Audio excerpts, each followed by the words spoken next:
Hello everyone, welcome to competitive exams tech prep. मेरा नाम पुष्पांजलि है और आज की इस वीडियो में मैं आपके लिए एक बहुत ही इंटरेस्टिंग टॉपिक लेकर आ गई हूँ जिसका नाम है डीएफडी यानी डेटा फ्लो डायग्राम।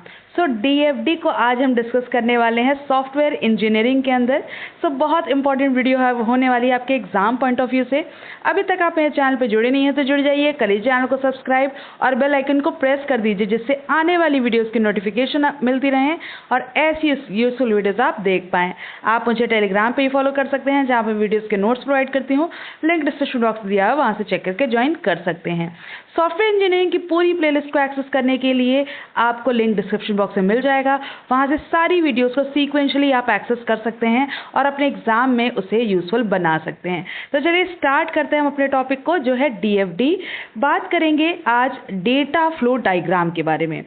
क्या होता है डेटा फ्लो डायग्राम? चलिए बात करते हैं इसके बारे में कि डेटा फ्लो डायग्राम क्या है, क्या यूज़ है हमारा इसका सॉफ्टवेयर इंजीनियरिंग के अंदर।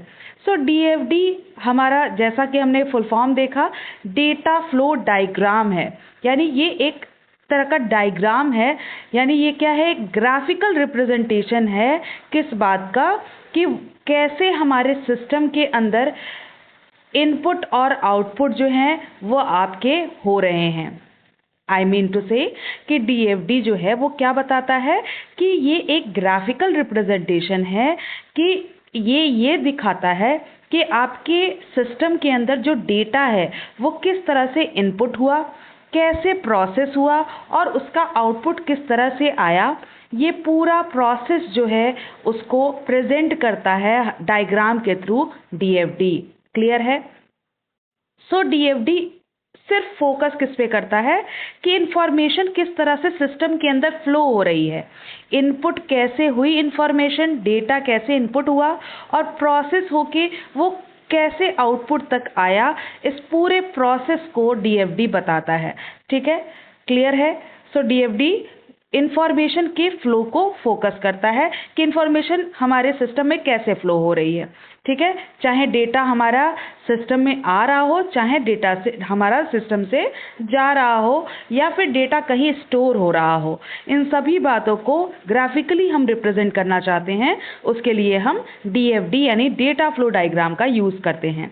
ठीक है, अब देखिए इस डीएफडी में हम कह रहे हैं कि ग्राफिकली रिप्रेजेंट करेंगे, तो ग्राफिकली रिप्रेजेंट करने के लिए हमें कुछ ना कुछ सिंबल चाहिए होगा।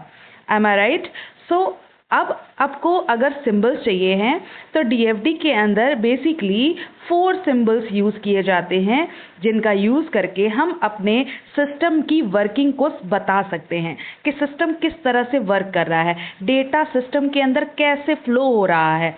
इस चीज़ को बताने के लिए 4 बेसिक सिंबल्स हैं जो डीएफडी के अंदर यूज़ किए जाते हैं। पहला आपका जो सिंबल है वो है एक्सटर्नल एंटिटी का। ठीक है, एक्सटर्नल एंटिटी यानी कोई भी आउटसाइड का सिस्टम है, यानी आपके सिस्टम से बाहर का अगर कोई सिस्टम है उससे आप इनपुट लेना चाहते हैं, ठीक है, या फिर इनपुट देना चाहते हैं, यानी किसी आउटसाइड सिस्टम से आप डेटा को सेंड करना चाहते हैं या फिर डेटा को रिसीव करना चाहते हैं, तो उस कंडीशन में आप क्या कर सकते हैं, एक्सटर्नल एंटिटी का यूज़ कर सकते हैं। ठीक है, तो बेसिकली एक्सटर्नल एंटिटीज़ जो होती हैं वो सोर्सेज एंड डेस्टिनेशंस को बताती हैं। ठीक है, यानी एक्सटर्नल एंटिटी वो होगी, वो सोर्स होगी जहाँ से हम इनपुट ले रहे हैं, या फिर वो डेस्टिनेशन हो सकती है जहाँ पे इनपुट को हमें आउटपुट करके भेजना है। ठीक है, प्रोसेस करके आउटपुट करके भेजना है। तो सोर्स और डेस्टिनेशन दोनों ही कंडीशन में हम एक्सटर्नल एंटिटी को ले सकते हैं। क्लियर है? एक बार फिर से समझा देती हूँ कि एक्सटर्नल एंटिटी जो है वो क्या है, एक आउटसाइड सिस्टम है, बाहर का सिस्टम है जो आपके सिस्टम से रिलेटेड नहीं है, लेकिन उस आउटसाइड सिस्टम से या तो आप डेटा को रिसीव कर रहे हो या तो डेटा उस पर सेंड कर रहे हो, यानी वो एक्सटर्नल एंटिटी आपके सोर्स की तरह काम कर रहा है या फिर डेस्टिनेशन की तरह काम कर रहा है, जहाँ से आपका डेटा या तो इंफॉर्मेशन या तो एंटर हो रही है या तो सिस्टम से इंफॉर्मेशन लीव हो रही है, यानी आप भेज रहे हो। ठीक है। तो एक्सटर्नल एंटिटी उस कंडीशन में काम आती है। इन्हें हम टर्मिनेटर या सोर्सेज या सिंक्स या एक्टर्स इन नामों से भी जानते हैं। तो एक्सटर्नल एंटिटी को आप टर्मिनेटर्स भी कह सकते हो, सोर्सेज भी कह सकते हो, एक्टर्स भी कह सकते हो, सिंक्स भी कह सकते हो। इसका जो सिंबल आपका है वो सिंबल है ये, ठीक है। ऐसे हम एक्सटर्नल एंटिटी को दिखाते हैं। तो ये आपको ये जो सिंबल है ये आपको इनपुट में भी दिख जाएगा और ये सिंबल आपको आउटपुट में भी दिखेगा। क्लियर है? अब बात करते हैं सिस्टम में नेक्स्ट सिंबल की। तो सिस्टम में डीएफडी में आपके नेक्स्ट सिंबल कौन सी है? प्रोसेस की, ठीक है। सो प्रोसेस आपका क्या बताता है? डेटा में किसी तरह का चेंज हो रहा है, यानी डेटा को आपने इनपुट किया, इनपुट करने के बाद जब प्रोसेस किया तो डेटा को आउटपुट करने के लिए आपको प्रोसेस करना पड़ेगा। पहले प्रोसेस करने पे डेटा क्या हो जाता है? चेंज हो जाता है और आउटपुट प्रोड्यूस हो जाती है, ठीक है। तो इस पूरे प्रोसेस को हम क्या कहते हैं कि डेटा प्रोसेस हो रहा है, कंप्यूटेशन हो रहा है डेटा पे, ठीक है। तो यहाँ पे हम कंप्यूटेशन को परफॉर्म कर सकते हैं।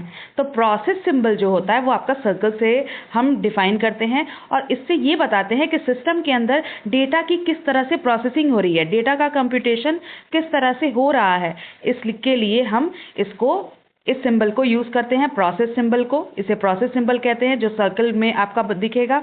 और इसमें छोटा सा हम लेबल भी लिखते हैं जो कि प्रोसेस को डिस्क्राइब करेगा कि ये प्रोसेस में आपका डेटा किस तरह से प्रोसेस हो रहा है, कौन सा डेटा प्रोसेस हो रहा है, ठीक है।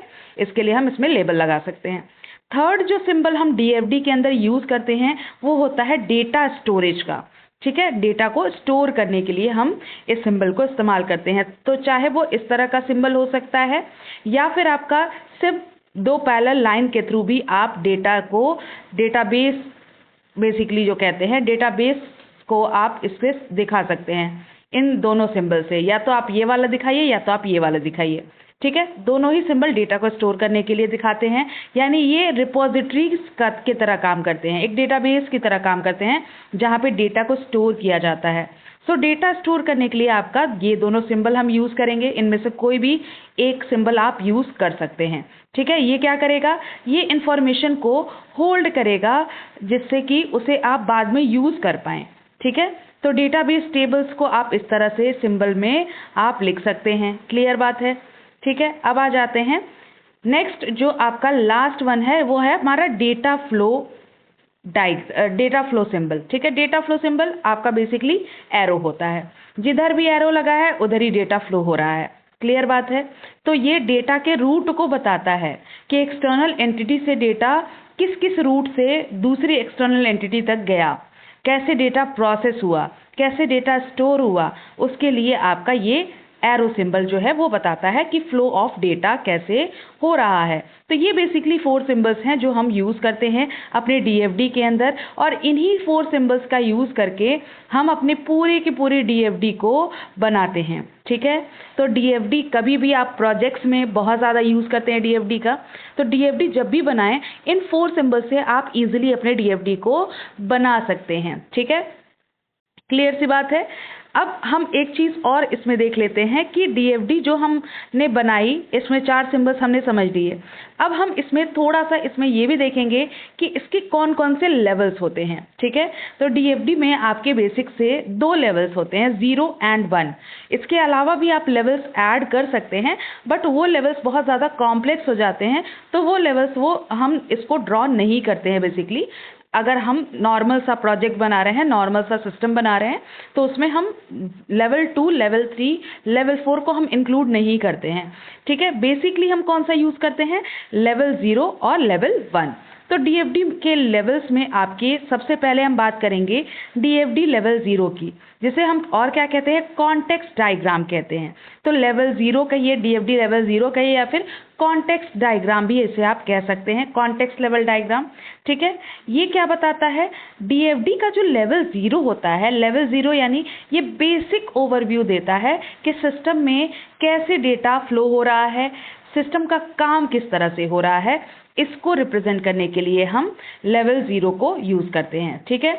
अब देखिए यहाँ पे जो हमने लिया है, ये देखिए ये दोनों ही एंटिटीज़ आपकी एक्सटर्नल एंटिटीज़ हैं, ठीक है। या तो हम बात करें गेस्ट की या फिर हम बात करें एडमिन की, ये दोनों ही एक्सटर्नल एंटिटी है, क्योंकि गेस्ट से हम क्या ले रहे हैं, कुछ डेटा इनपुट ले रहे हैं, ठीक है, प्रोसेस करने के लिए।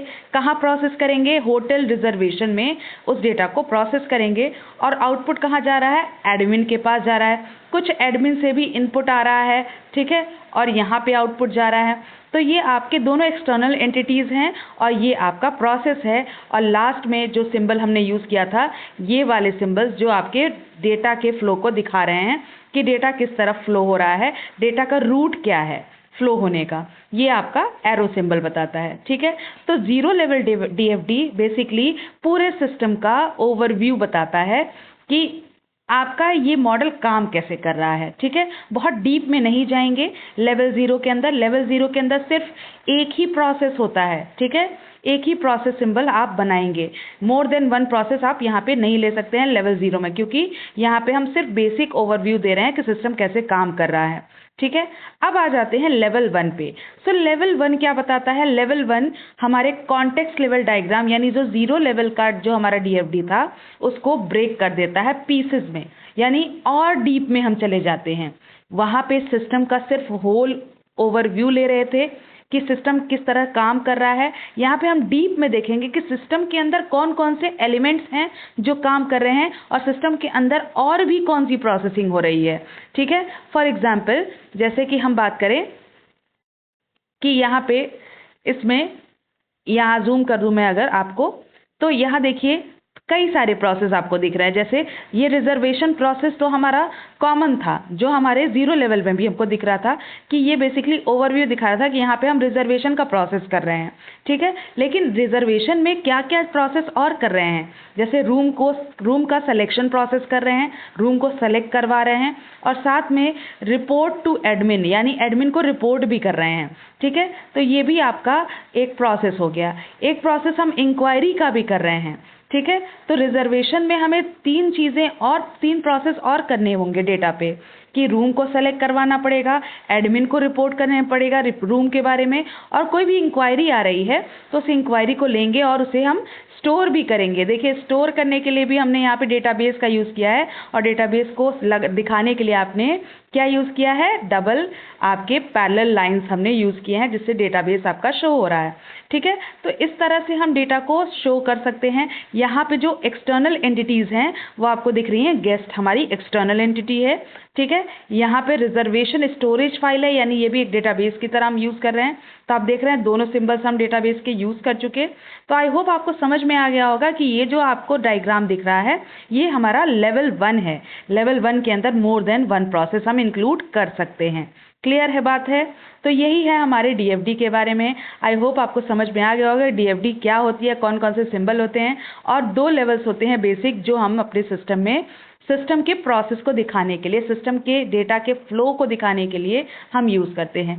आई होप आपको वीडियो पसंद आई होगी। वीडियो यूज़फुल लगी हो तो अपने फ्रेंड्स के साथ शेयर करिएगा। चैनल पे जुड़ नहीं है तो जुड़ जाइएगा। Thank you for watching.